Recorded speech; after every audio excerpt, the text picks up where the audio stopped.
Where is the square? You're right. This is a square. Where is the oval?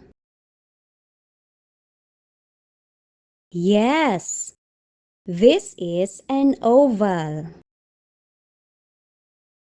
Where is the rectangle?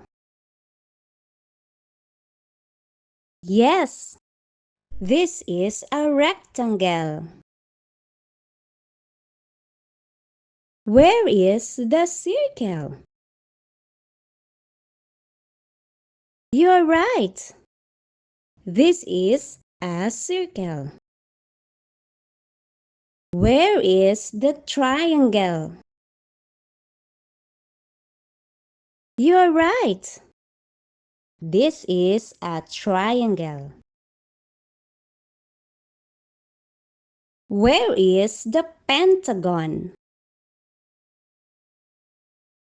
Yes, this is a pentagon. Where is the octagon? You're right. This is an octagon.